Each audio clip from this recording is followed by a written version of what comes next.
Bien.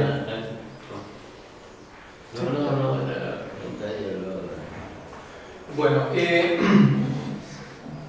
estábamos terminando, antes de la foto, en hacer un repaso de las características que tenía cada uno de los puentes y los periféricos, de vuelta aparecen sombreados, son aquellos que permiten hacer acceso directo a memoria.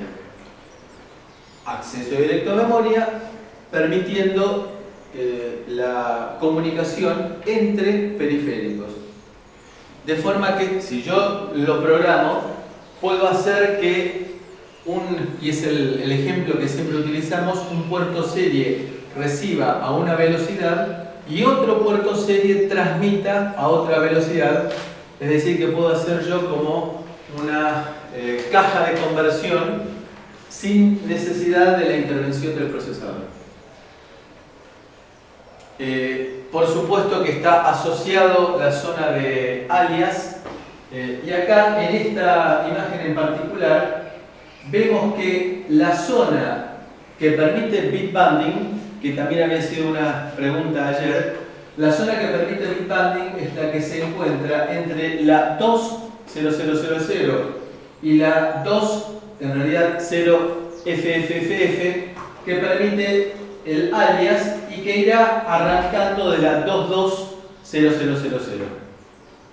Para la parte de periféricos arranca los periféricos, el control de los periféricos que vamos a ir mostrando, arrancan en la 4.0000, termina en la 4.0FFF, la zona permitida, no es que por supuesto que esté ocupada toda, y la zona de alias arranca en la 4.20000. Análogamente también. Alias de los registros de esos periféricos. Exactamente. De aquellos periféricos que permitan bitbanding, que tengan bits de registro que permitan bitbanding.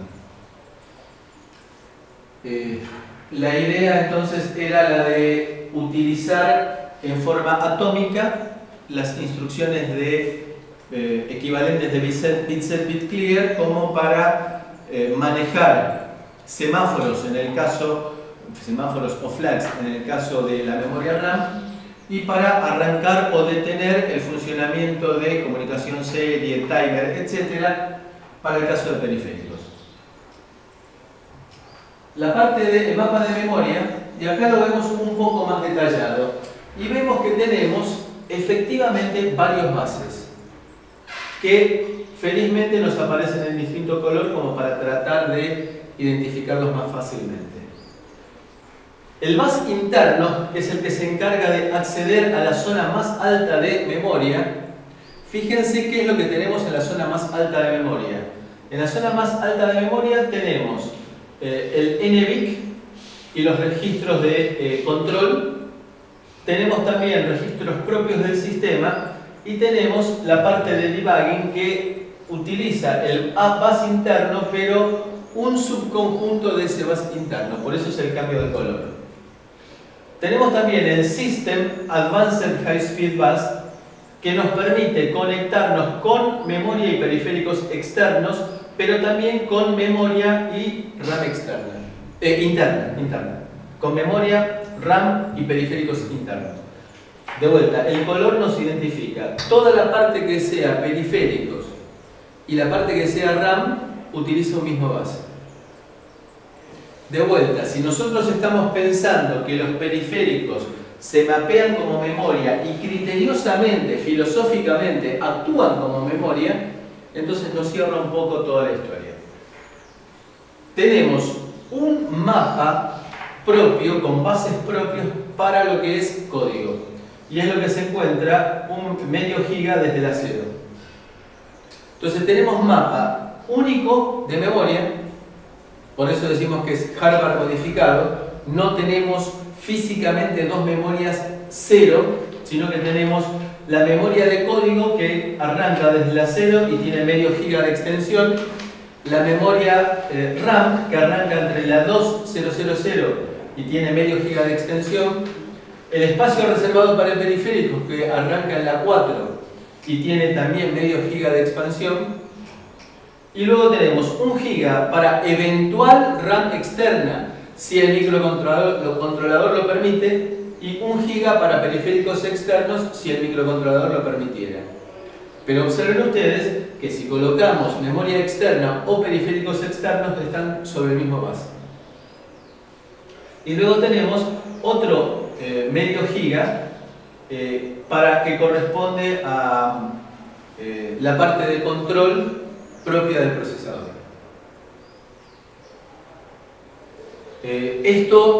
La arquitectura Harvard se manifiesta acá en definitiva por los colores. Yo puedo estar utilizando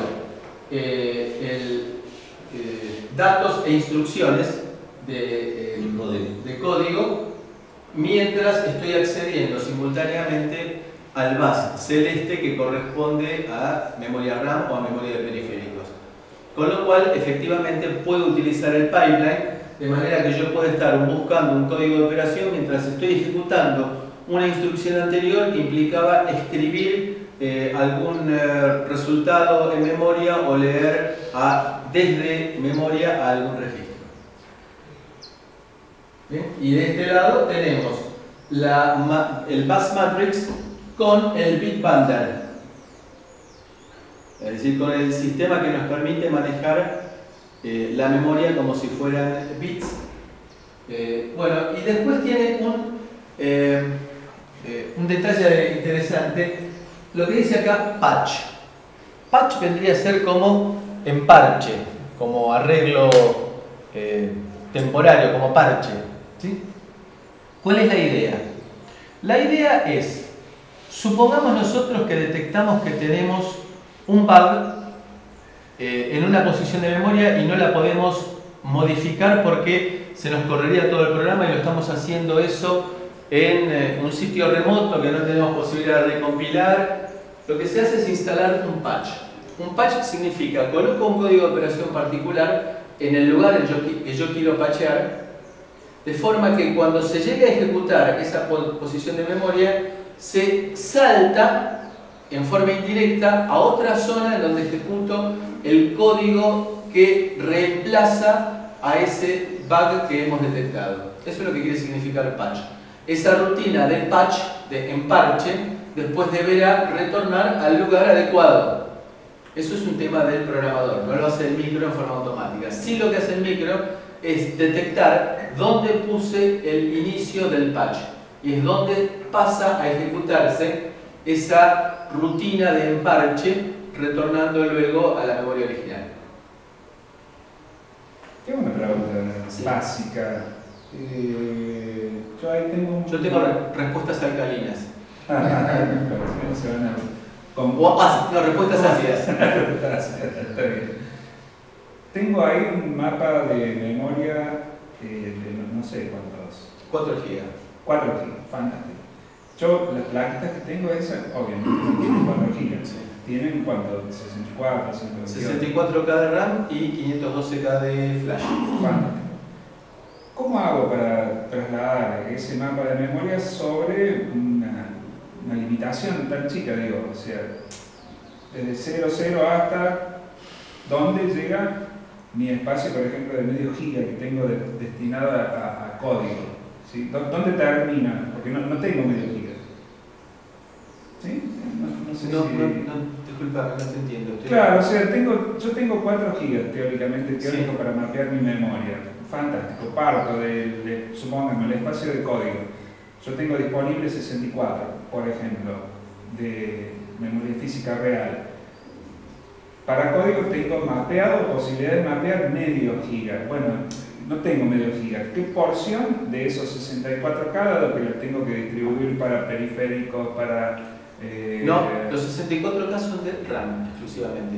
Son de RAM. Sí. Que no, en nuestro caso, no es contigua.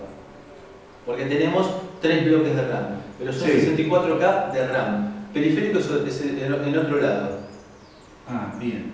Fantástico. Flash son 512 contiguos. Contiguos. Bien. Perfecto. El tema de componentes de debug son otros... 512 MB, de los cuales utilizo en realidad unos pocos registros. Está bien, pero digo, los estoy soportando sobre otro espacio de hardware. Está bien. Entonces, Pero por eso, todo dentro del mismo mapa, digo. por eso es una memoria unificada. La hardware pura debería tener bases separados, cosa que aquí parcialmente tengo, pero debería también tener mapas separados y superpuestos. Es decir, arrancar desde la cero. En ese caso, el 8051 es un buen ejemplo de lo que es arquitectura hardware. Tiene memoria de datos 0 y memoria de código 0. Nosotros acá tenemos desplazada por conveniencia el inicio de la memoria de datos, no la tenemos sobre la 0, sino tenemos que a partir de la 0x20000. Es como si hubiera tenido la 0 de datos y agarré y la desplacé y la puse a partir de la 2.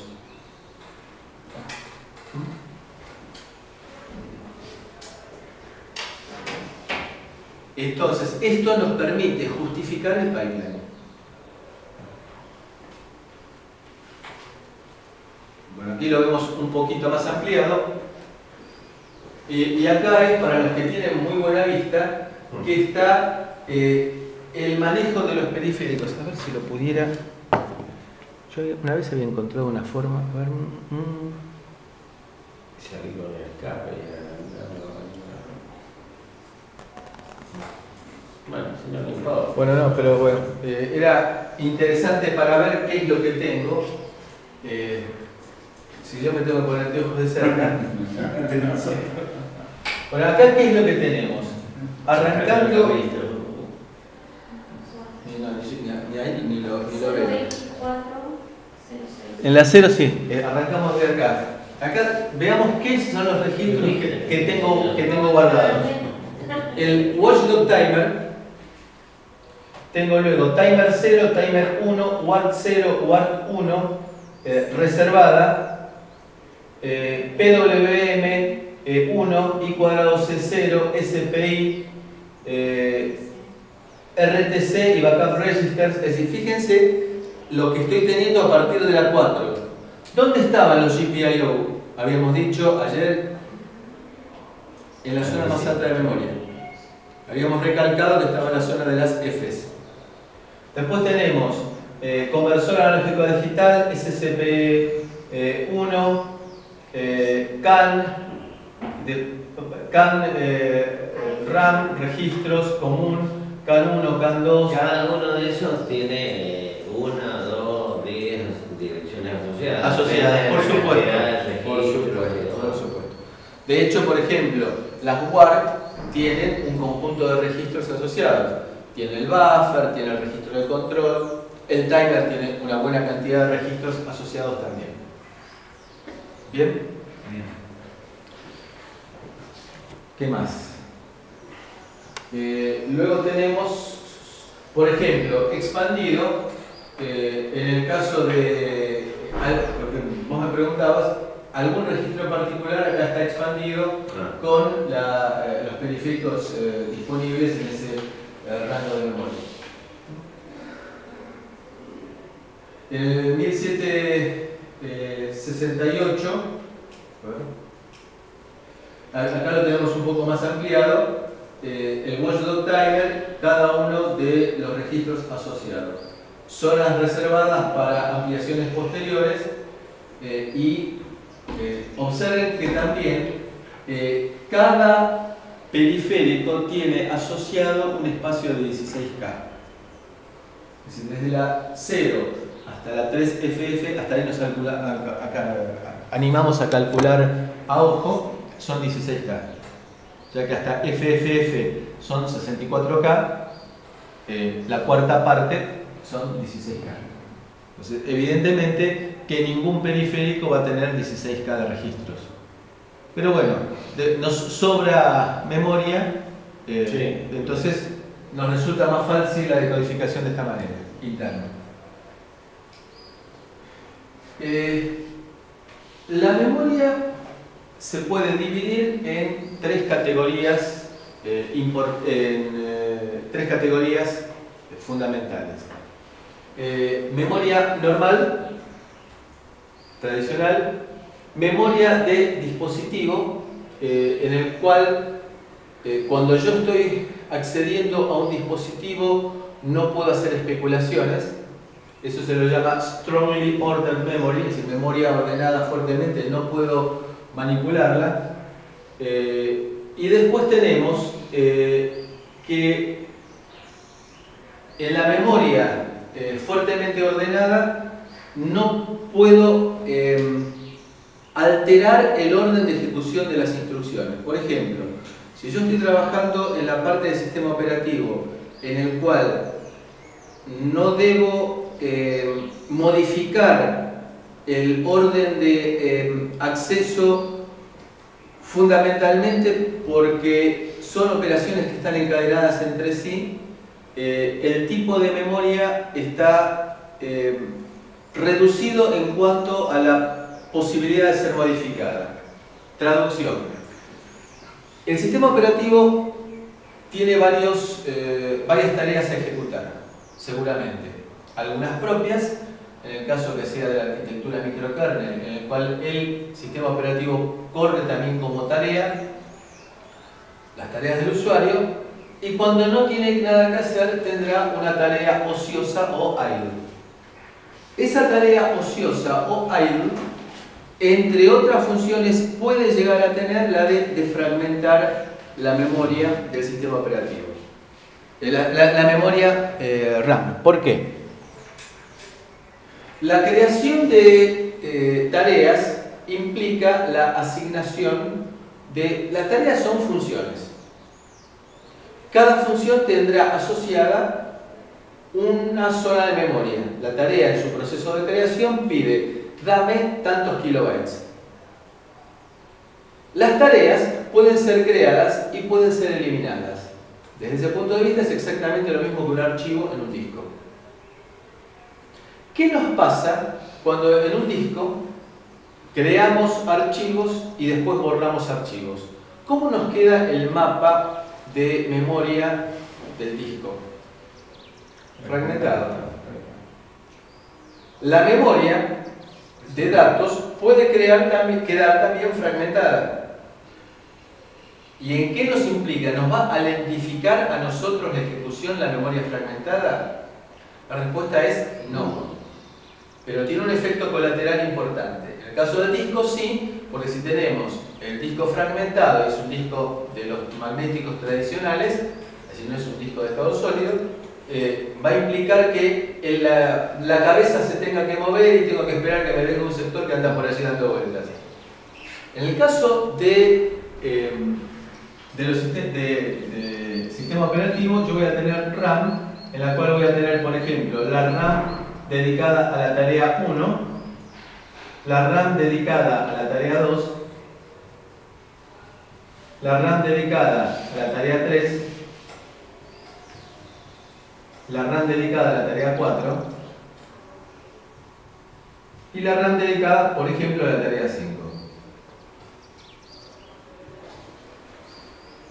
Por esas cosas, ¿por qué puedo llegar a eliminar tareas? Porque esas tareas ya no se van a ejecutar más. Por ejemplo, el proceso de inicialización. Lo puedo hacer como una tarea porque a veces el proceso de inicialización es muy extenso. Entonces, en lugar de estar dedicándome mucho tiempo a la inicialización, la hago como una tarea, la creo, la ejecuto y una vez que la terminé de ejecutar, ya no la necesito nunca más. Con lo cual, ¿qué es lo que hago?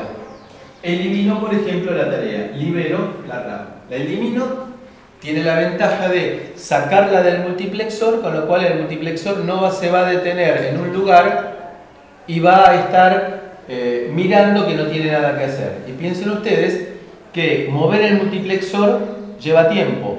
Push, pops y cambiar de contexto. Entonces eliminé la tarea de inicialización, no la necesito nunca más. Retomemos el ejemplo que hemos usado un par de veces, que es el de la estación meteorológica que está en el medio de la nada, transmitiendo datos meteorológicos cada 15 minutos. 15 minutos para un micro es una eternidad. Puedo imaginarme que por conveniencia la tarea que se encarga de transmitir, adquirir datos, y la tarea que se encarga de transmitir, la elimino cuando ya transmití los datos y la vuelvo a crear dentro de 15 minutos. ¿Por qué me conviene? Porque libero memoria, porque no gasto recursos haciendo conmutaciones innecesarias, porque bajo consumo. Entonces, por ejemplo, supónganse que eso que eliminé, lo importante es una tarea que no la necesito, la elimino. Eliminé la tarea 4 y por lo tanto me quedó esa RAM libre. Ahora quiero crear otra tarea. Esa otra tarea necesita, por ejemplo, un tamaño de memoria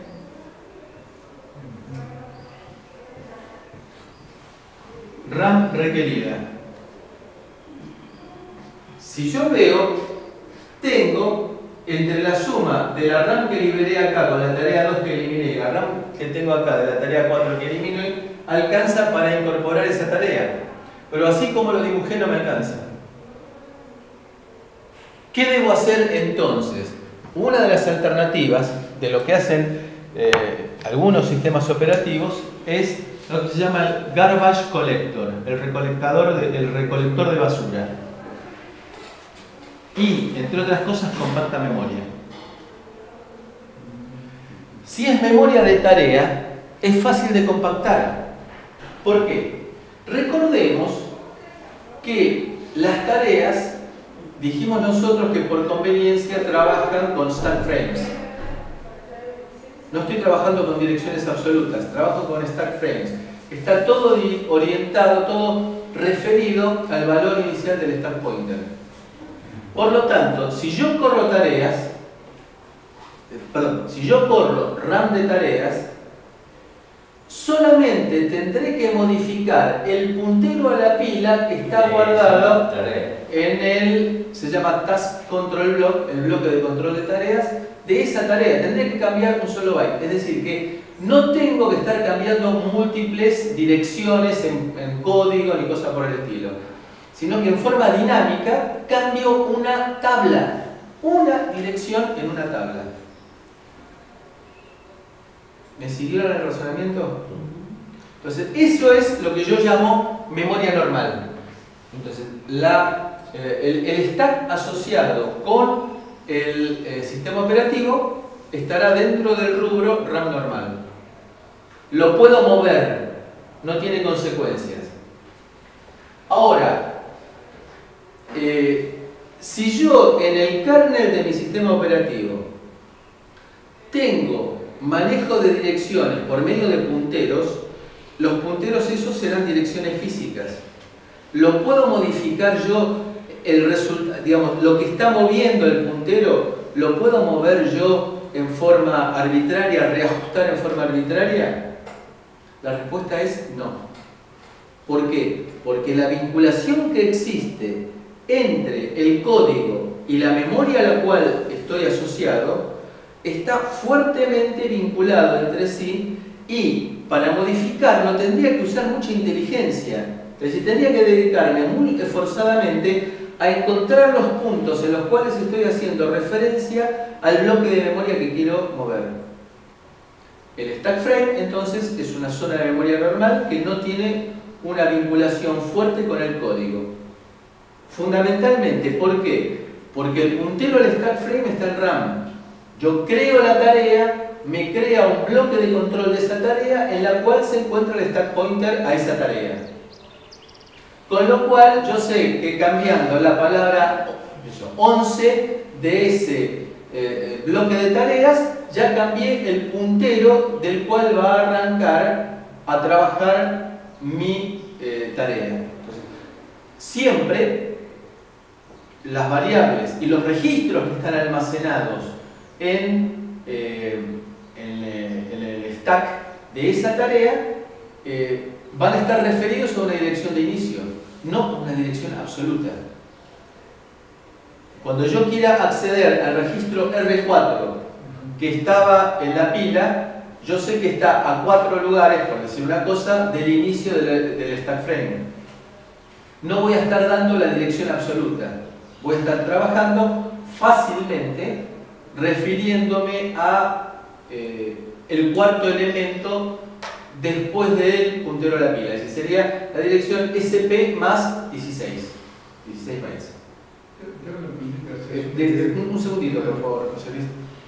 Con esto, lo que yo quiero decir es que cambiando una palabra en el bloque de esa tarea, ya cambié todas las referencias que esa tarea pueda llegar a ser a variables o a registros. Ustedes recuerdan que ayer vimos que como yo podía copiar múltiples registros en un sentido o en el otro, como si fuera una fotocopia. Con lo cual son todas referencias relativas. ¿Sí? ¿Consulta? Sí, José Luis. No, ahí cuando vos hacías el garbage collector, ¿no? Porque necesitas ingresar un código más y los espacios no te quedan, digamos, del mismo tamaño. ¿Es porque lo manipula contigo cuando pone el código? Porque en realidad los pedazos de código que se ubican son todos del mismo tamaño. Claro, pero... ¿Se usa frame? ¿O los frames son variables? Los frames pueden ser variables porque va a depender de la cantidad de variables que vos quieras tener en tu tarea. Fíjense que, digamos que todo es más o menos congruente. Si yo estoy trabajando referido al inicio de la pila tiene que estar en memoria contigua. Si yo trabajara con direcciones absolutas, yo podría poner un pedazo de la memoria asociada con la tarea nueva que quiero crear acá y el otro pedazo acá. Pero como estoy trabajando, buscando coherencia en lo que estoy diciendo, referido al inicio del stack frame, tengo que trabajar con memoria contigua, obligatoriamente. Por lo tanto, tengo que liberar la mayor cantidad de memoria que pueda. Y en los ratos en los cuales el micro no tiene nada que hacer, supongamos que yo fijo 1 milisegundo entre el inicio entre que el multiplexor está en la posición 0 hasta que pega toda la vuelta y vuelve a la posición 0, digo que tengo 1 milisegundo de tiempo. Supónganse que el tiempo asignado a cada una de las tareas sea de, por ejemplo, 300 microsegundos. Me quedan 700 microsegundos en el que el micro no hace nada. ¿Qué se hace en esos casos? ¿Qué se puede hacer en esos casos? Depende del diseñador de sistema operativo. Una de las cosas que se puede hacer es compactar memoria de esta manera, porque es muy fácil de modificar el resultado de esas direcciones. Tengo que cambiar un solo puntero, una sola palabra. Si yo trabajara con direcciones absolutas, tendría que estar sabiendo dónde están las referencias a cada una de las variables y sería muy complicado. Y la segunda cosa que suelen hacer los sistemas operativos cuando se encuentran que por mucho tiempo no tienen nada que hacer es pasan al modo de bajo consumo. Entonces, ya que no tengo nada que hacer, voy a hacer nada gastando poca energía. Una pregunta. ¿Y la carga de tarea es completa o parcial? Parcial. Justamente yo puedo llegar a tener tiempos ociosos. Lo que cuando yo hago control alt del en Windows me aparecía proceso inactivo del sistema. Es el equivalente a lo que nosotros llamamos idle task, es decir, tarea ociosa. Entonces, en el caso en el que yo pueda compactar la memoria y que fácilmente pueda alterar las referencias a esos bloques de memoria, lo que llamamos memoria normal. Después tengo la memoria fuertemente ordenada, en la cual no puedo hacer eso, sobre todo cuando tengo referencias directas o sobre todo cuando tengo vinculaciones, como en el caso del kernel, con direcciones en las cuales se encuentran funciones asociadas del kernel. Entonces, esos son strongly ordered memory, y después tenemos el acceso a los dispositivos en los cuales yo no lo puedo alterar. Cuando yo di el arranque del timer, inmediatamente tendré que leer el estado del timer. Es decir, no puedo invertir el orden. Entonces, eso es lo que llamamos nosotros memoria de dispositivo. El dispositivo se maneja con una forma medio particular, declarando variables de tipo particular, porque si nosotros definimos los registros del dispositivo como variables tradicionales, el micro se va a encontrar, el micro y el compilador se van a encontrar con que una variable cambia sin intervención del micro. Es decir, supóngase que yo creo una variable que quiera acceder al registro del timer, al registro de cuenta del timer. Si lo creo como una variable tradicional, digo que es una variable inicializada en 0, pero después lo voy a leer dentro de un rato y resulta que no es 0. Entonces, si yo la trato de definir como una variable inicializada, probablemente me la vaya a colocar el compilador en la zona de flash, pero el timer está en otra zona y va a ser modificado por eventos externos. Por lo tanto, va a requerir una definición de esa variable, de ese registro en forma particular, diciéndole va a estar en algún lugar, por ejemplo en esta dirección que está definida por el procesador, digo bien, y va a ser modificada en forma exterior, es decir, va a ser modificada por el avance del timer, por ejemplo. Los atributos de la memoria pueden ser, por ejemplo, que la memoria sea compartible o que no sea compartible, y que la memoria pueda ser de ejecutarse nunca. Por ejemplo, la RAM yo le puedo dar el atributo de ejecutarse nunca, porque si quiero ejecutar un código que está en RAM, salvo que yo lo haga adrede, significa que el programa se perdió y se fue a los caños. Las zonas de memoria van a ser la zona de código, que dijimos que es la zona más baja. Entre la 2 y la 3FF voy a tener RAM estática, es decir, la zona de código va a ser solamente ejecutable. La zona de RAM va a ser de datos por un lado, y también puedo colocar código como para que sea ejecutable. Por ejemplo, puedo llegar a poner el código que se modifique en tiempo de ejecución, sabiendo muy bien lo que quiero hacer. Por ejemplo, que quiero cambiar la dirección de salto de un puntero a función. Evidentemente, ¿lo puedo hacer? Sí, lo puedo hacer, pero tengo que saber muy bien lo que tengo que hacer, porque en tiempo de ejecución voy a cambiar un código de operación en el cual en un pedazo tengo la dirección de salto a donde quiero saltar. Eso lo puedo hacer solamente ejecutando en memoria RAM. Yo le puedo asignar a un tramo de memoria RAM la funcionalidad de que sea ejecutable. Tenemos zonas de periféricos en las cuales se encuentran los registros de los procesadores y también la opción de bit banding. Y después tenemos memoria externa, RAM, y dispositivos externos. Y por último, la zona más alta de memoria, vamos a tener lo que dijimos nosotros de bus privado del procesador y dispositivos específicos de cada fabricante. En los atributos de eso de la memoria, eso se los damos, ¿no?, con el que maneja la memoria. Con la Memory Management Unit, exactamente.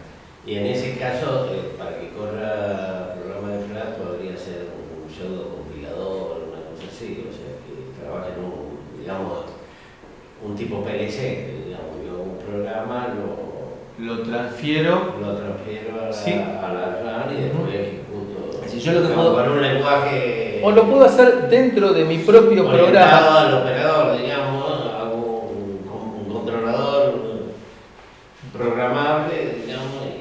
Dentro de mi propio código, en Flash, puedo hacer copiar un tramo de código a RAM y después saltar a ejecutarlo en RAM.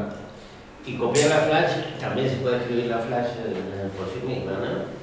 Sí. Es un proceso distinto, por lo menos los otros micros es distinto. Sí, pero voy a tardar mucho más tiempo, sí, porque el proceso de grabación de la flash tarda más tiempo que el proceso de escritura en RAM. Y si yo voy a modificar muy periódicamente, por ejemplo, la dirección de salto, me conviene que esté en RAM. Sí, seguro. La memoria ROM, esta de aproximadamente 8K, es encargada de hacer el autotest y hacer la programación insiste. Esta triple RAM es la que nos va a permitir acceder simultáneamente a cada uno de los fragmentos. Vamos a empezar a hablar de cada uno de los bloques. La memoria flash con su acelerador es la que nos permite a nosotros generar lecturas de código de operación en un ciclo de reloj, sin ningún tipo de demoras. Esto es la única información que da NXP sobre la implementación, y de acá es de donde nosotros sacamos que es de suponerse que la memoria está manejada como bloques de 128 bits, porque acá hay un buffer array que dice que es de 128 bits, y que entonces acá con esta flash interface nos permitiría leer 128 bits de un saque, tardará mucho tiempo, pero ya tenemos 128 bits para mandar hacia el córtex como para ser decodificado. También fíjense que acá tenemos una interfaz que va al controlador de acceso directo a memoria. La razón para esto es que puedo sacar datos de la flash para enviar, por ejemplo, al conversor digital analógico. Yo quiero generar una forma de señal especial, es decir, una forma de señal con forma media rara, digamos, una forma estándar, o una señal senoidal. Bueno, tengo en la memoria flash los valores que tiene que tomar esa señal y periódicamente los voy a estar mandando directamente de la memoria flash al conversor digital analógico. Puedo tener una tabla de seno en la memoria flash y la voy barriendo en forma automática y la voy sacando por el digital analógico. Por eso es que está este pedacito que corresponde a la interfaz desde la memoria flash al controlador de DNA.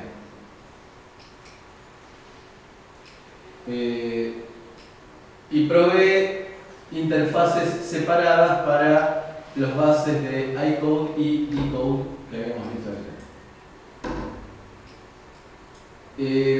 Esta es la secuencia de arranque. Después del reset, lo que hago es, si me fijo el estado de un conjunto de bits que me dicen si estoy en el estado debug o estoy en el estado de ejecución. En el caso que esté en el... ¿Y esos bits son pines físicos? Son, de acuerdo con el micro, son o pines físicos o bits de registro. En nuestro caso son pines, que los maneja el microcontrolador ARM9 que está pegadito a la interfaz USB. Entonces, cuando yo el software, el LDPC Expresso, lo conecto y le digo que quiero entrar en el modo de debug, lo que hago es informarle al ARM9S que quiero entrar en el modo de debug, y el tipo le pone los pines necesarios al microcontrolador 1769 para decirle que entre en el modo de debug. Y eso estamos hablando de la plaquetita que hemos estado utilizando. Claro, exactamente. La 9 es el que hace la interfaz entre USB y el micro.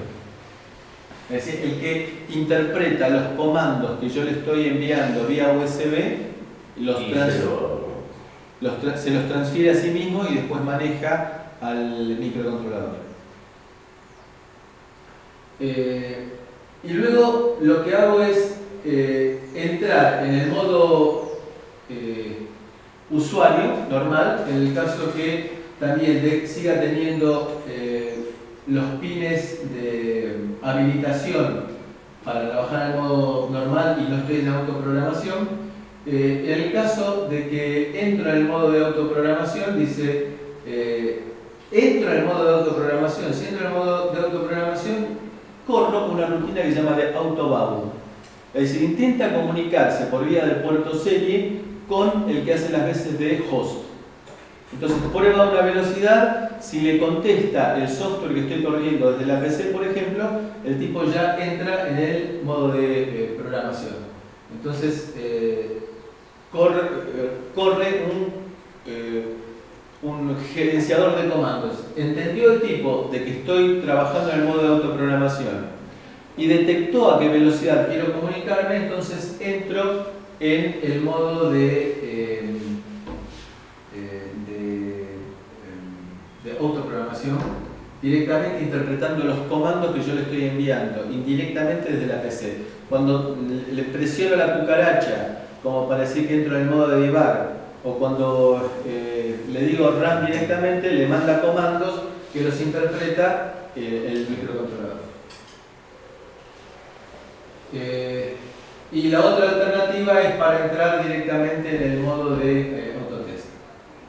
Esta sería la distribución normal, si así lo digo, o si no, el in-system program. Después tenemos la parte de seguridad, que había sido tema de charla, es decir, determina si ya se terminó de programar el microcontrolador, y si se terminó de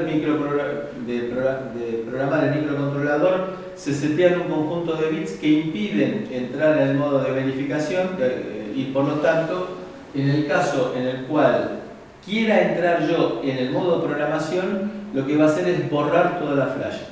No puedo, en el modo de in-system programming, no puedo borrar de a pedacitos. ¿Por qué no puedo borrar de a pedacitos? Porque si yo pudiera escribir un pedacito de código y modificar el programa original para saltar a ejecutar este tramo que yo estoy ahora escribiendo, lo que puedo llegar a hacer es escribir una rutina que lo que haga sea empezar a barrer la memoria y mandarla por puerto serie. Con lo cual leo el código que estaba escrito, y si yo puedo modificar un solo byte en la memoria flash y poner un salto a mi rutina, lo que estoy haciendo es violentando la privacidad del código. ¿Está claro lo que quiero decir? La única forma entonces que tengo de programar en el modo ISP es exclusivamente a través del borrado previo de toda la memoria flash.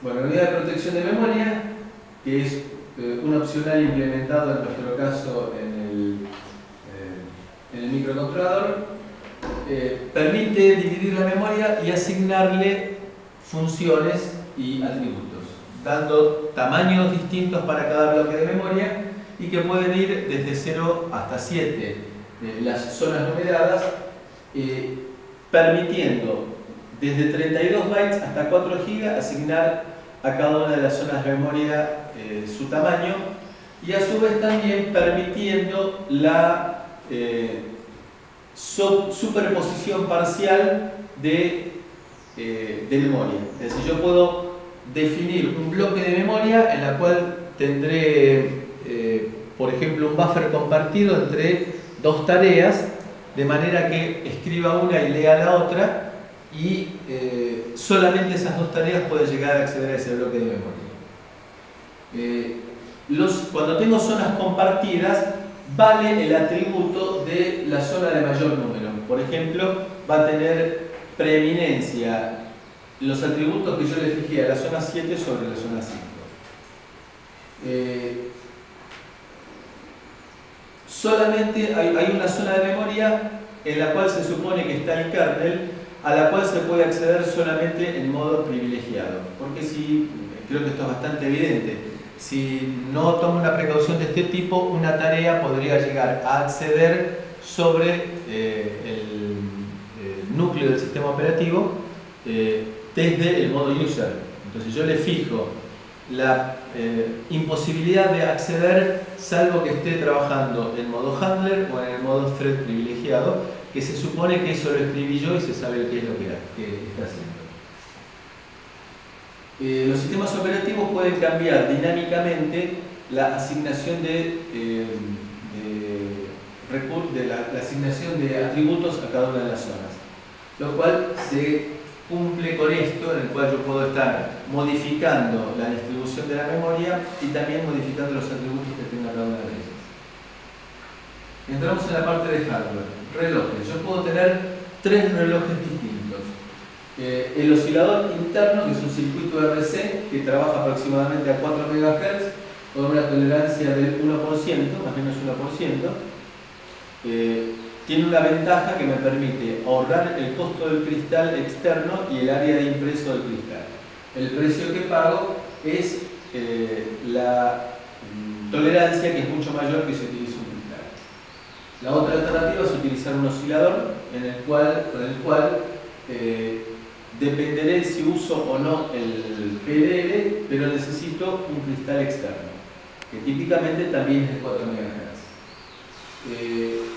Opera, el cristal externo podrá estar entre 1 y 25 MHz, de forma que evidentemente para poder trabajar a 120 MHz necesitaré multiplicar frecuencias, cosa que antes del uso de PLLs digitales era algo de las cosas que estaba prohibida. Se permitía fácilmente dividir frecuencias, pero multiplicar era imposible.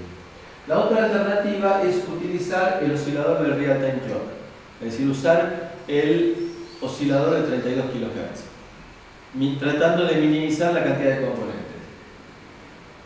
El tema que aparece acá es, primero, que la tolerancia que tiene el cristal del Real Time Clock es menor, la tolerancia es mayor y el comportamiento es peor que la del cristal de 4 MHz, por razones tecnológicas.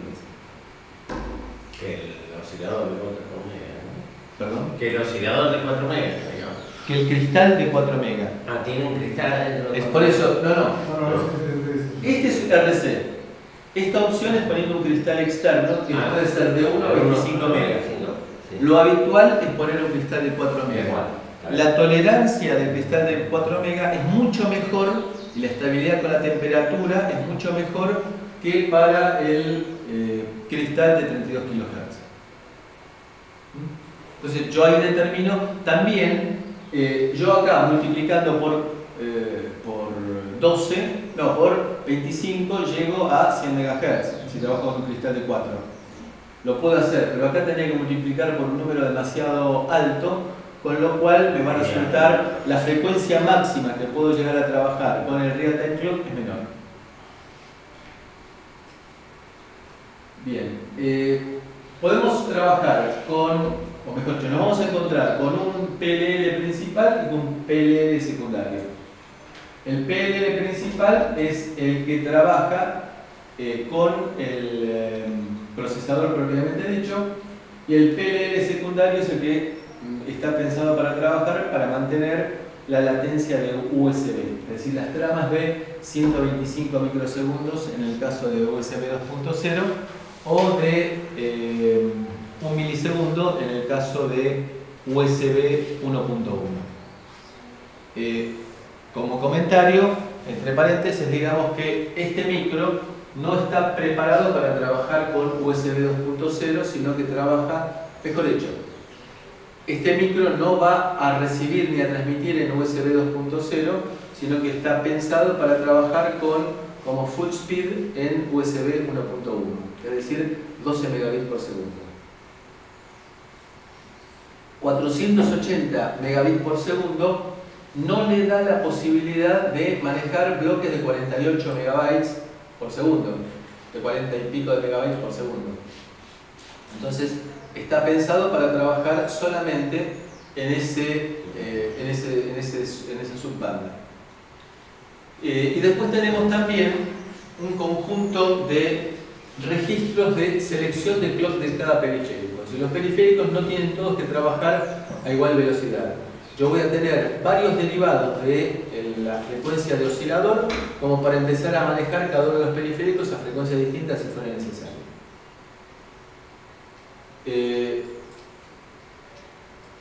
La salida del clock puede utilizarse para modificar la potencia disipada y también para sincronizar, generar una señal de salida, sincronizar el procesador con periféricos externos o con dispositivos externos, no periféricos externos, con dispositivos externos. Supónganse ustedes que yo quiero usar externamente un conversor analógico a digital de 24 bits porque no lo tengo. Bueno, en ese caso voy a utilizar esta salida que me permite de clock como para sincronizar a ese conversor analógico a digital. también yo puedo usar esa salida como para que en el proceso de debugging generar una señal que me permita a mí medir con un osciloscopio, con un frecuencímetro, la señal que estoy generando y de esa manera determinar si está trabajando en la frecuencia que yo espero el cristal del microcontrolador. Este es el esquema. Acá tenemos las tres fuentes de reloj que nosotros dijimos: el oscilador, el real-time clock y el reloj interno. Tenemos un multiplexor analógico y luego tenemos un PLL0, que es el principal, y luego tenemos un divisor que me permite tomar directamente de las sysclock, es decir, esto es un multiplexor digital que toma la fuente de reloj que yo haya querido utilizar y o bien la multiplica o bien la deja pasar tal cual. Después la divido, puedo dividir por cualquier número entero, siendo 1 un número entero, el valor 1, un número entero, es decir, puedo sacar directamente esta señal sobre la salida que llamamos C-clock, que es el clock principal que vamos a utilizar como para manejar el procesador y sus registros asociados. Luego tenemos la opción de multiplicar y dividir, con lo cual puedo llegar a tener valores fraccionarios de la fuente de oscilación que estamos aquí generando. Y tenemos un divisor de clock para generar la señal de periféricos, con lo cual tendremos cualquiera de estas salidas disponibles. Luego de lo cual también tenemos el clock del watchdog timer, que es el encargado de generar la salida del watchdog clock, que es el que va a ser utilizado como para periódicamente chequear el estado de el flip-flop asociado con el watchdog timer. Es decir, el flip-flop no es un flip-flop, perdón, es un monoestable digital asociado con el watchdog timer. Periódicamente se va a chequear, sin intervención del procesador, es decir, no es por programa del procesador, se va a chequear el estado de ese monoestable.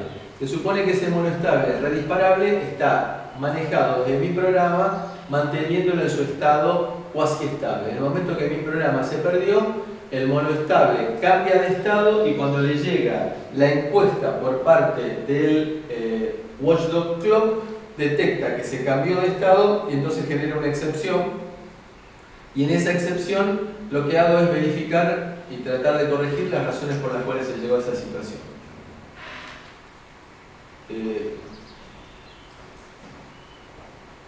Fíjense que el watchdog clock puede utilizar como fuentes o una fuente externa, o bien puedo usar el real-time clock o el IRC.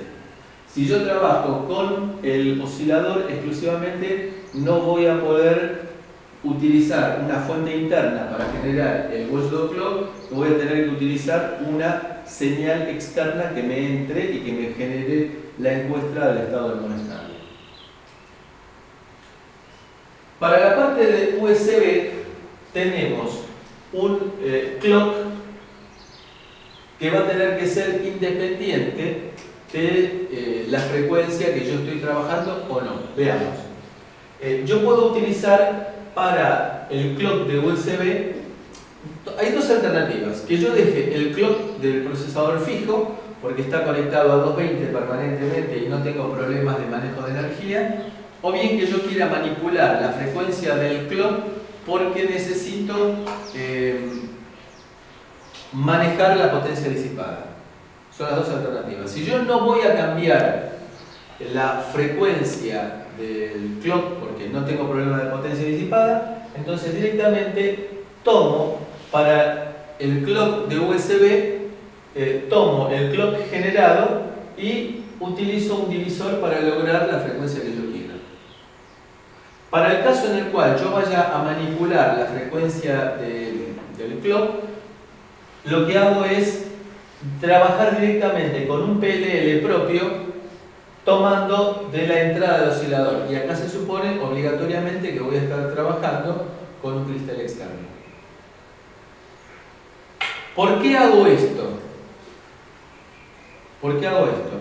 Porque dijimos que si yo varío la frecuencia del oscilador, del PLL principal, del clock del procesador, necesito mantener la latencia de la señal de USB. Entonces, esa es una opción para la cual tengo un registro en el cual tengo 4 bits que me dicen el divisor por el cual yo quiero llegar a utilizar. O bien directamente selecciono con un registro que es PLL1, que me dice el modo de funcionamiento y si quiero que trabaje o no trabaje, el PLL accesorio. La salida clock out, que es la que yo dije que puedo utilizar para testing, puedo elegir por medio de otro multiplexor si quiero que sea el ciclo, es decir, el oscilador del procesador, el que me llega al procesador, este oscilador es el que le llega al procesador, o bien el oscilador, el clock del oscilador, o en el caso que lo tenga el RC interno, o el clock de USB o el clock del reloj de tiempo real. Utilizo un divisor y con eso genero una señal que llamo clock out y la uso para fines de testing exclusivamente. O puede ser que lo utilice como para prender y apagar un LED si quisiera, por poner un ejemplo. El controlador de interrupciones anidadas del 1769 maneja 35 interrupciones vectorizadas con 32 niveles. Con una particularidad, esos niveles se pueden dividir en subniveles para manejar quién puede interrumpir a quién. Ustedes recuerdan que ayer cuando vimos los ejemplos de IRQ1 y IRQ2 decíamos esta tiene mayor prioridad. No dijimos nada cuando tienen igual prioridad. Entonces cuando dos tienen igual prioridad, puedo hacer que tengan igual prioridad porque quiero que entre las dos se defina por un bit adicional o un conjunto de bits adicionales que es la subprioridad. Y yo quiero que la prioridad de ambas que sea igual la utilizo para competir con otras fuentes de interrupción. Pero que la diferenciación se haga solamente cuando compiten entre las dos que tienen igual prioridad. Entonces yo voy a tener, para manejar 32 niveles de prioridad, voy a necesitar 5 bits. Esos 5 bits los puedo manejar, como es habitualmente, 5 bits para prioridad. O bien puedo usar 4 bits para prioridad y 1 para subprioridad. O bien 3 bits y 2. O bien 2 bits y 3, o bueno, todas las combinaciones posibles. En el caso de la NMI, aquí no interviene la prioridad. La NMI tiene máxima prioridad. Si ustedes recuerdan, tenía una prioridad -2. Entonces, entra por sí sola, ninguna fuente de interrupción puede tener prioridad comparable, solamente la supera prioridad el reset.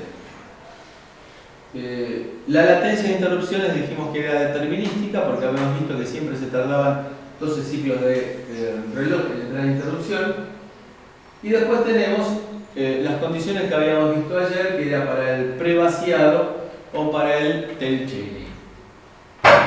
Bueno, repetimos la terminología, repasamos: determinístico, prevaciado y encadenamiento de interrupciones, que era el tail chaining. La latencia de interrupciones, que también le hicimos intervenir, que es el tiempo que tarda en atenderse la interrupción. Aquí tenemos un poco planteado de otra forma las distintas fuentes de interrupción.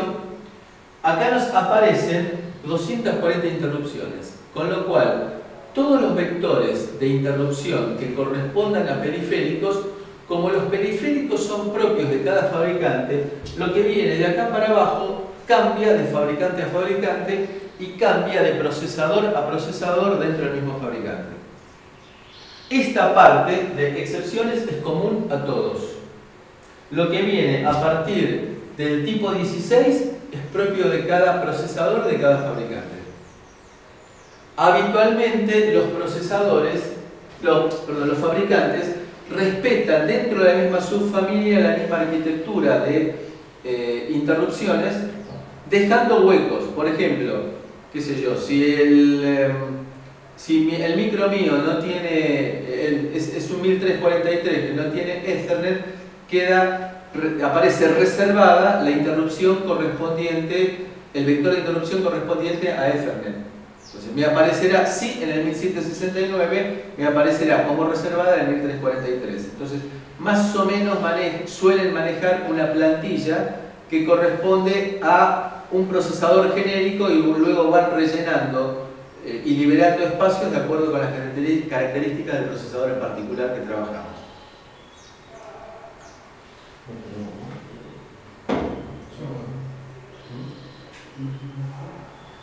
Bueno, la tabla de vectores, que dijimos que en la posición 0 íbamos a poner el stack pointer inicial y que luego nos vienen en orden respetando el tipo de interrupción con 4 bytes de separación entre una y otra, el vector de reset, el vector de NMI, hard fault y así sucesivamente.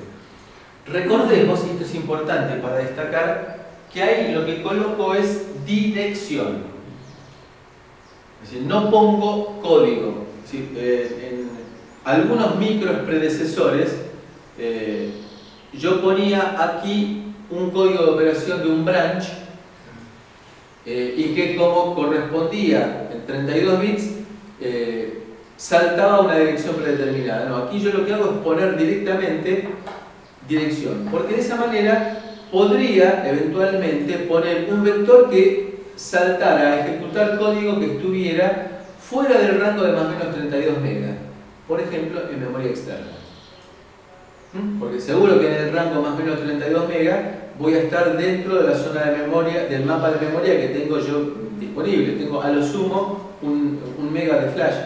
Es decir, que yo podría poner allí una dirección, un branch dentro de lo que yo tenga. Pero el cambio fue, en el caso de Cortex, orientado a colocar directamente vectores, es decir, direcciones.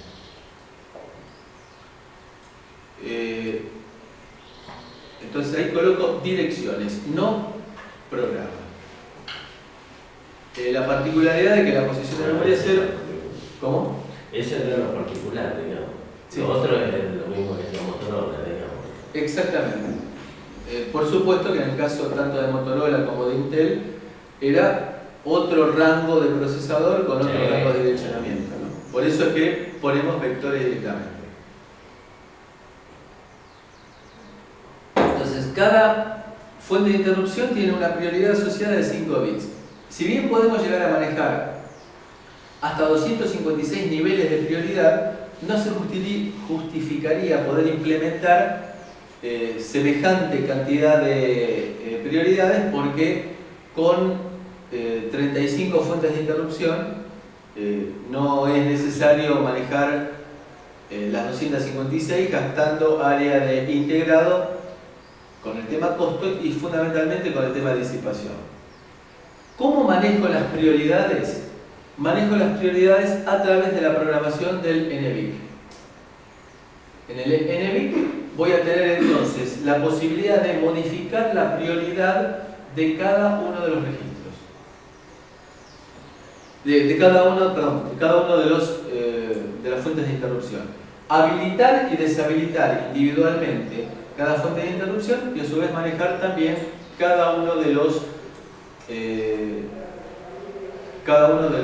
prioridades de los vectores.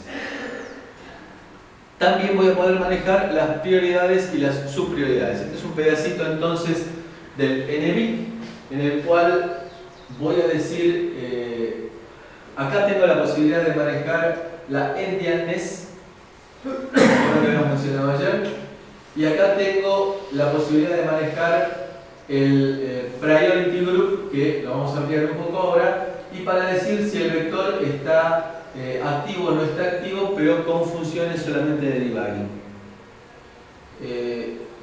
Esta parte está reservada solamente para funciones de debugging. Entonces, ¿qué es el pre-group? El pre-group es el que me permite a mí decir que yo voy a trabajar con 32 prioridades y con una única subprioridad. Si voy a manejar solamente prioridades. O 16 prioridades y 2 subprioridades.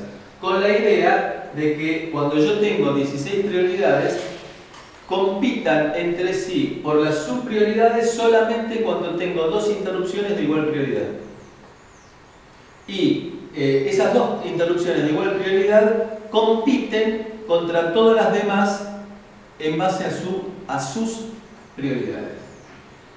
Nada me impide colocar interrupciones con igual prioridad. No tengo necesariamente que manejar distintas prioridades para cada uno de las fuentes de interrupción. Entonces acá puedo tener varias opciones que van a ser desde 32 niveles de prioridad, sin subprioridad. Si uso 4 bits, 16 niveles de prioridad y una subprioridad, y así, bueno, y así sucesivamente. Es decir, yo por ejemplo trabajo 2 y 3, 4 prioridades y 8 subprioridades. Digamos, el chico de un lado lo pongo en el otro, o sea, es tan flexible que siempre voy a tener 32 combinaciones.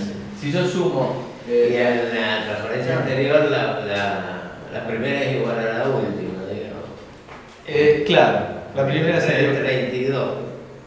32 prioridades o 32 subprioridades, en principio diríamos un que grupo de uno es lo mismo que sí. una prioridad en un grupo de 32. GPIO. De acuerdo con la versión de 100 patas o de 80 patas, tendremos 70 pines de entrada-salida o 52 pines de entrada-salida.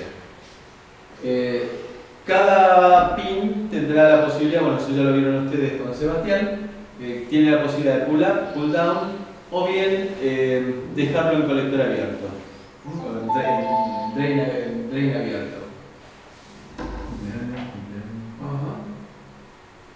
¿Quiénes son? Contacto. No conozco a nadie. No, esta es una docente de tecnológica, pero que yo asistí como alumno de ellos, es una docente de la parte de pedagogía. Ezequiel José. Bueno, eso fue un mensaje de Microsoft. Subliminalmente, no sé qué me querrá decir a las 12 del mediodía. Torta. El tortito. Bueno, entonces todas las patas pueden también ser configuradas como OpenTrain. Todo esto, el procedimiento es bastante tortuoso si yo tengo que hacer el FIODIR primero, el FIOMODE después, el FIOSET y el FIOCLEAR. Todo eso para poner pines de entrada y pines de salida. ¿Por qué? Porque yo voy a tener un flip-flop para cada patita en la cual tengo que decir un flip-flop y un buffer.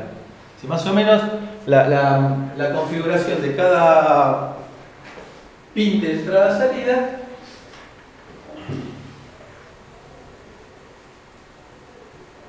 es más o menos algo así como un flip-flop del tipo RS, una salida Q y un buffer.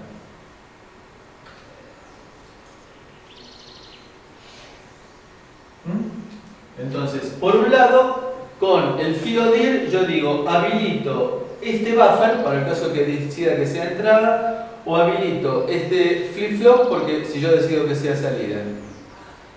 Después, bueno, con el FIOMODE decido que quiero tener acá la salida, entre otras cosas. Y después, con el FIOSET lo que hago es poner un 1 acá. Y con el FIOCLEAR lo que hago es poner un 1 acá.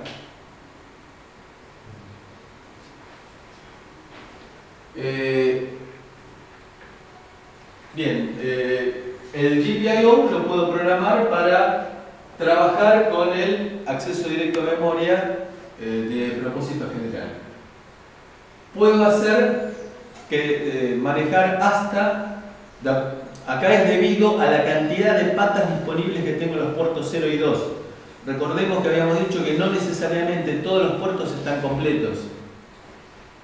Entonces puedo tener hasta 46 entradas. En el caso de Cortex M3 son los puertos 0 y 2 los que permiten generar interrupciones sensibles a flanco, y después puedo elegir 4 entradas que sean sensibles a nivel o a flanco. Opcionalmente yo puedo despertar al procesador en el modo power down por una de esas patas de interrupción.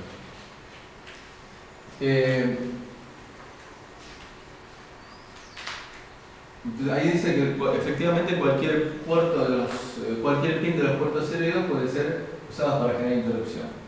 Entonces, el pincel es el que nos permitía elegir la función en la cual queríamos utilizar cada uno de los pines. La opción por default, es decir, cuando arranca el procesador, es 00, es decir, puerto GPIO de entrada.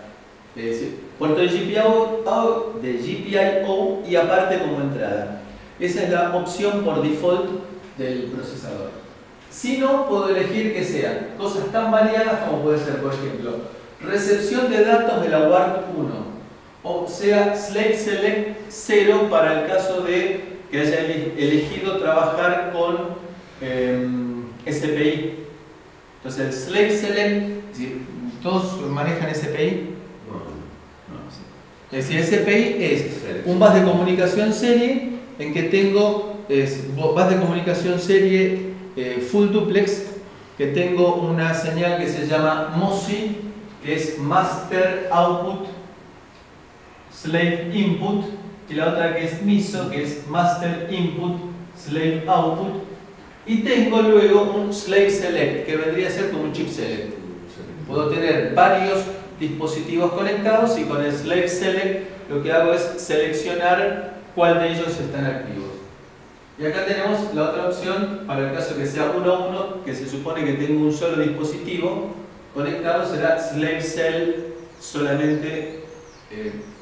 Obviamente que cada pin lo programo por separado. Entonces yo puedo usar el modo 1.1 para el pin 16 del puerto 0 y puedo usar el modo, qué sé yo, el modo 1.0 para poder usarlo para el otro pin. Entonces acá tenemos, evidentemente, estamos manejando el puerto serie 1, tenemos receive data, clear to send, data carrier detect, data set ready y data terminal ready, que son típicas de comunicación serie. Es decir, estamos manejando el puerto de comunicación 1. Acá tenemos la parte de SPI múltiple y corresponde al manejo del dispositivo 0. Y luego tenemos esto sería para el cuadrado C, Serial Data 1 para el puerto de comunicación I cuadrado C 1 y Serial Clock 1 también para el mismo. Esa es la selección del pin. O sea, la selección del pin. ¿Qué función? Por defecto, entrada-salida. Todos si entrada-salida. Y si no en el registro, pones esa configuración. Exactamente. Tal cual. Es decir, para cada puerto voy a tener 2 registros. ¿Por qué? Porque para cada bit que quiera programar voy a necesitar 2 bits. Para cada pin que quiera programar necesito 2 bits. Por lo tanto tendré pincel 0 para el puerto 0 y pincel 1 para el puerto 0. Y análogamente para cada uno de los puertos que yo tenga. Esos no tienen bit fantasma, ¿no? No, porque están de vuelta arriba de todo en la memoria, estaban en la F. Y ahí no tenía la función bitset bit clear. Bien, pincel, que es lo que... Todo esto ahora lo manejamos directamente a través de funciones directas, es decir, funciones que nos permiten a nosotros trabajar en un nivel de abstracción un poquito mayor. que es lo que llamamos CMSIS y que gracias a la foto vamos a ver mañana a la mañana en el primer momentito nada más, cuando arrancamos la clase. Así que la idea era arrancar con práctica directamente. Así no estaba planificada la foto. Las fotos. Bueno, timers. Los timers son muy poderosos. Los timers son 4 timers, que son el 0, el 1 y el 2 y 3, y nos permiten realizar un montón de operaciones. Además tenemos el watchdog timer y el PWM. Los timers de 32 bits son sumamente poderosos. Tenemos el watchdog, después tenemos el 555, el SysTick y el que me permite modulación por ancho de pulso. Los timers 0, 1, 2 y 3, bien, merecen un análisis bastante especial porque son realmente muy poderosos. Uno puede imaginarse un timer como herramienta didáctica, se lo puede imaginar al timer como si fuera un gran recipiente, un tanque en el cual le voy echando agua. Yo puedo, por ejemplo, tener distintas barras detectoras de nivel. Lo importante, bueno, esto no es nada novedoso. Lo que pasa es que yo en el mismo timer puedo llegar a generar funciones distintas para cada uno de esos niveles. Hasta ahora lo que estábamos acostumbrados a tener un timer que cuando llegas a un determinado nivel, por ejemplo, se resetease o me generase una interrupción. Ahora yo amplío. Yo puedo decir, por ejemplo, que cuando llega a este nivel me genera una interrupción. Bien. Cuando llega a este nivel me genera una interrupción. Bárbaro. Así, ya estoy ampliando. Cuando llega a este nivel me genera otra interrupción. Bien. Interesante, nada wow. Lo que yo puedo llegar a hacer es, por ejemplo, decirle, cuando llegues a este nivel, cambiame de estado la patita, el bit 4 del puerto 0. Apa. Y cuando llegues a este estado, cambiame el bit 4 del puerto 0. Con lo cual, puedo llegar a generar un pulso. O bien puedo llegar a decirle, cuando llegues a este nivel, disparame el conversor analógico a digital. Es decir, fíjense que yo puedo, por ejemplo, generar, poniendo a 0 el bit 4 del puerto 0, perdón, poniéndolo a 1 y después poniéndolo a 0, genero un pulso que lo puedo utilizar, por ejemplo, como compuerta para habilitar el pasaje de granos. Es de 32 bits, con lo cual puedo llegar, como lo puedo excitar con los clocks que derivo del timer, puedo manejar tiempos razonablemente importantes. Estos son las que llamamos coincidencias de match. Imaginemos. O son los comparadores, digamos. Sí, como sí. puntos de comparación. Match es apareamiento. Niveles de comparación. Supongamos que estoy haciendo un sistema de alarma. Esta foto de nivel drogándose es y bueno, ya está de la semana. una semana. ¿Me prestas un poquito? Supongamos que hago un sistema de alarma en el cual quiero monitorear el estado de esa puerta.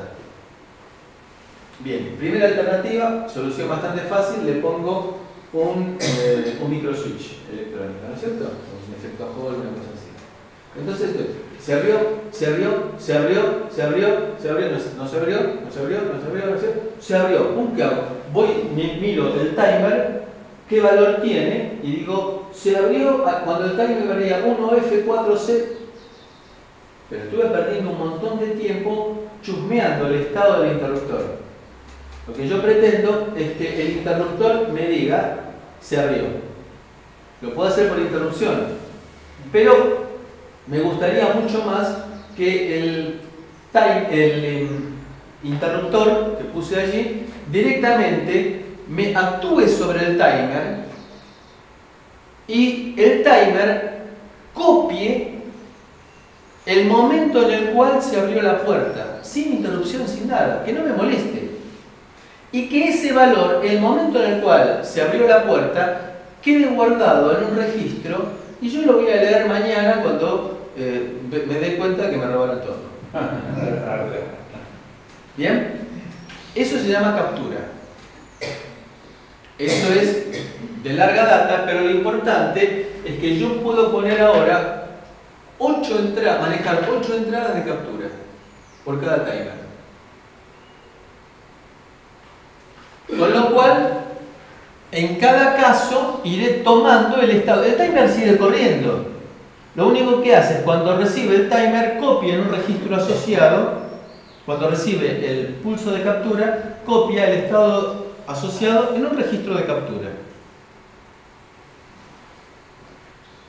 Puedo usarlo como timer o como counter. Es decir, como timer utilizo, es siempre un contador. Como timer utilizo el clock interno, mientras que como contador utilizo algún generador externo que me provea pulsos. Entonces yo puedo hacer muy fácilmente un contador de qué cantidad de gente tengo en un recinto poniendo un molinete en la entrada.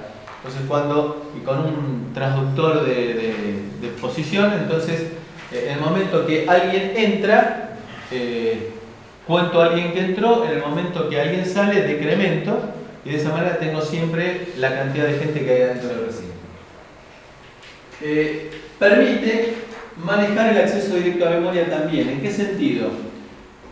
Cuando el timer llegó a un determinado nivel, digo, empezá a sacar los datos de la memoria flash al conversor digital analógico para generar una señal.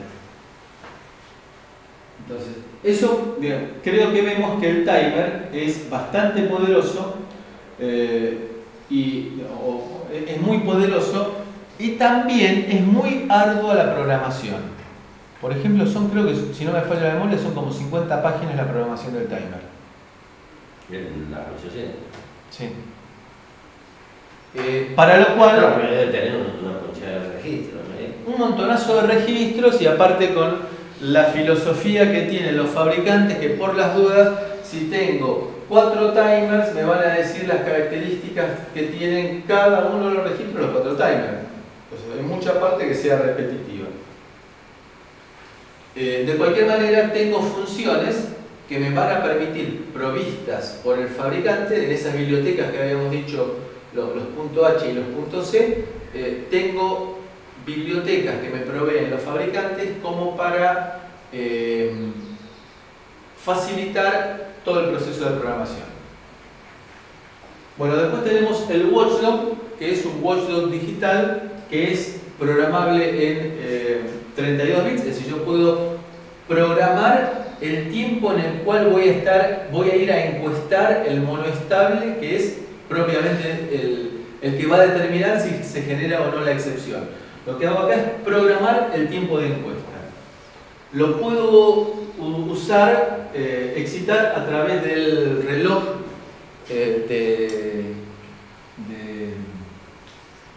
el reloj interno RC o con el de periféricos. Lo puedo usar el watchdog también para despertar al micro para salir de los modos de bajo consumo. Y esta es una cosa fundamental. No se puede deshabilitar por programa. Es decir, si yo lo habilité, me la tengo que bancar de estar siempre manteniéndolo en su estado cuasi estable.